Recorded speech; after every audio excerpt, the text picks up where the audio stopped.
માણસ પૈસાથી નહીં પણ દિલથી અમીર હોય છે। મુન્દ્રામાં અલ ફતેહ એકેડમી અંગ્રેજી માધ્યમની શાળાની પાયાવિધિ કરાઈ। કચ્છમાં શિક્ષણની જ્યોત પ્રગટાવવા માટે દાતાઓ આગળ આવી રહ્યા છે, ત્યારે મુન્દ્રામાં શૈક્ષણિક ક્ષેત્રે નવી પહેલ સમાન અલ ફતેહ એકેડમીની પાયાવિધિ કરાઈ હતી। King education and welfare trust સંચાલિત અલ ફતેહ એકેડમી અંગ્રેજી માધ્યમની શાળાની પાયાવિધિ કરવામાં આવી હતી। અહીં શિક્ષણનું વિશાળ સંકુલ બાંધવામાં આવશે, જ્યાં કેજી એલકેજીથી કરીને ધોરણ 12 સુધીનો અભ્યાસ ઉપલબ્ધ થશે। 1000થી વધારે વિદ્યાર્થીઓ અભ્યાસ કરી શકે તેટલું મોટું સંકુલ તૈયાર કરવામાં આવી રહ્યું છે।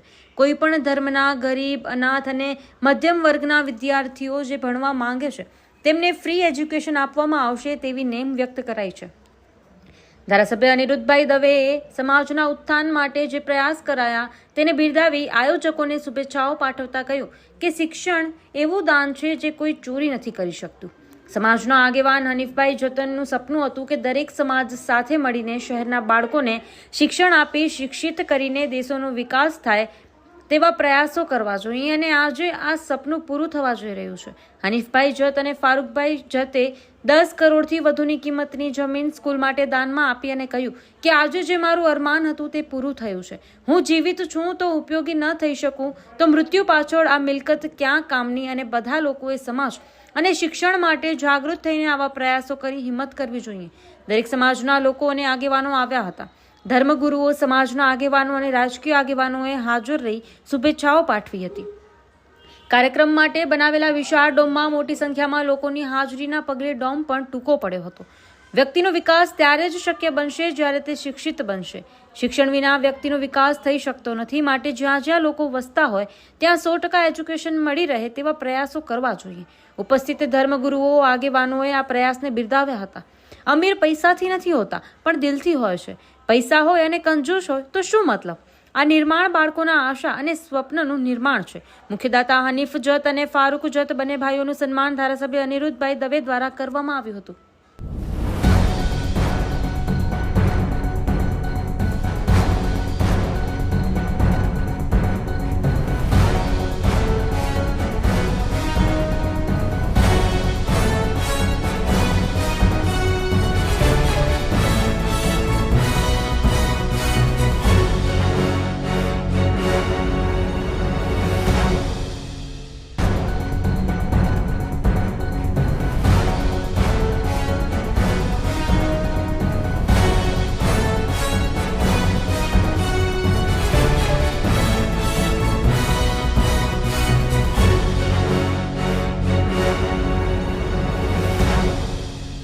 એજ્યુકેશન ટ્રસ્ટ દ્વારા અહીં સરકારી જમીન લીધા નહીં પરંતુ પ્રાઇવેટ જમીન એટલે કે દાતાઓને ભેગા કરી અને સમાજના ઉત્થાન માટે અહીં શાળાનું નિર્માણ થવા જઈ રહ્યું છે। શિક્ષણ એ જ સંસ્કાર, સદભાવ અને રાષ્ટ્રના નિર્માણમાં ઉપયોગી થતું હોય છે। આપણા દેશના તત્કાલીન રાષ્ટ્રપતિ અબ્દુલ કલામ પણ શિક્ષણ મેળવી અને આગળ આવ્યા, તો એ અબ્દુલ કલામજી જ્યારે આગળ આવ્યા હોય તો એના મૂળમાં શિક્ષણ હતું।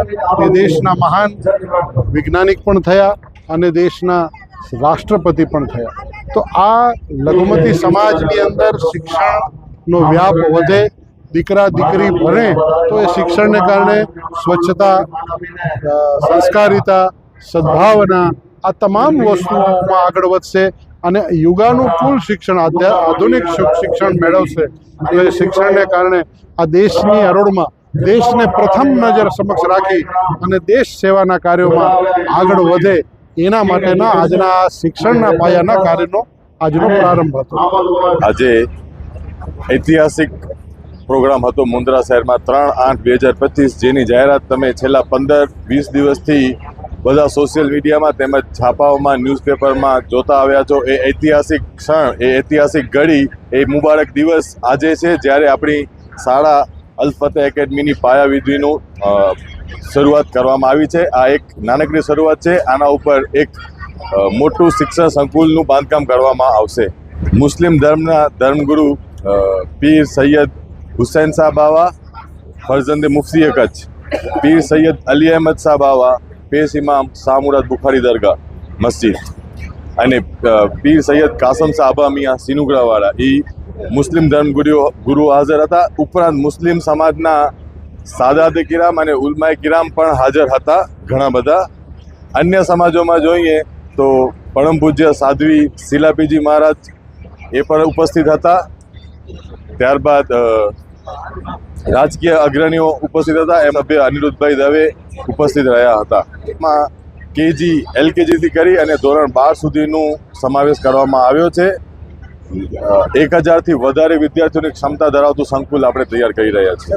એક જ સંદેશો આપશું કે તમે અમારી સંસ્થા ઉપર વિશ્વાસ રાખો, અમારી ટ્રસ્ટી ઉપર વિશ્વાસ મૂકી અને તમારા સંતાનોને અમારી પાસે મોકલો. અમે એમને વેલ એજ્યુકેટેડ કરીને તમને પાછા સોંપીશું.